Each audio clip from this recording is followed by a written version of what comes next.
Nandito na tayo sa Ask Aya segment. Itong show na to ang venue kung saan pwede kayong magpadala ng mga iba-ibang tanong tungkol sa investing, stocks, mutual funds, kahit ano man yan.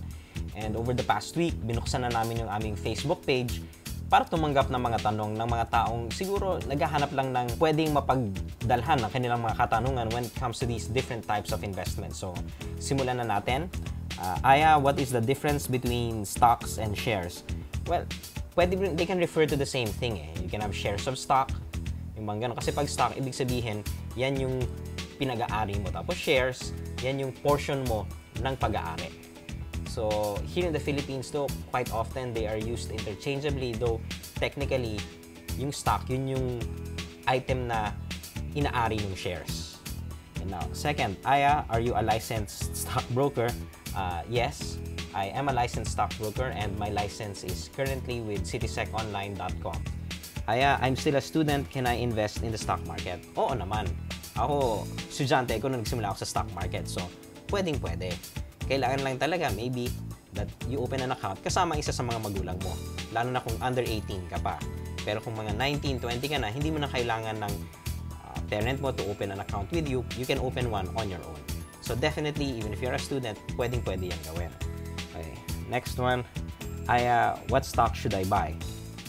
This is a very loaded question because hindi ko alam kung ano yung risk appetite mo eh. Baka mamaya may i-refer ako sa'yo o may i-recommend ako sa'yo, biglang hindi ka na makatulog o baka tumalon ka na sa building. So, hopefully, actually, this question, kung papanoorin mo yung susunod naming episodes, dapat hindi mo na ito kailangan tanongin eh. One of the aims of the show is actually to help people answer this question so that they can make the decisions on their own. And yung ating bonus question for today, Aya, ano ba ang chupitero? Okay, madalas sa stock market naririnig yung term na yan, chupitero. Well, chupitero, yan yung mga nagba-buy and sell ng stocks usually within the same day or within the same week. Yung talagang in and out, in and out. Hindi siya talaga investor na tinitignan yung fundamentals ng kumpanya, tinitignan kung, ano ba magandang business, talagang tinitignan ano ba yung gumagalaw. Where can I make the most money in the shortest amount of time? Ito talaga yung mga nagba-buy and sell, buy and sell, buy and sell. And sila yung, kumbaga, very speculative eh. Dapat malakas ang loob mo kung chupitero ka, hindi ka dapat takot malugi. Because kung nagchuchupita ka, or yun nga, kung chupitero ka, talagang minsan tatamaan ka ng malaking losses. So, chupitero, I guess, quick answer, yan yung mga speculative investors who buy and sell shares of stock na talagang ang aim nila is i-flip lang yan. Mabilisan lang. Pag bili nila, kahit siguro 10, 15, 20 minutes, benta or bukas, benta na agad yan. So, yun talaga ang chupitero. Okay, so I guess that's all we have time for today. Kung meron pa kayong ibang mga katanungan, pwede nyo ipadala lang yan sa aming Facebook o Twitter page at sasagutin namin ang inyong mga pinapadalang katanungan. Maraming salamat po sa pagsama sa amin dito sa unang episode ng Pesos and Cents.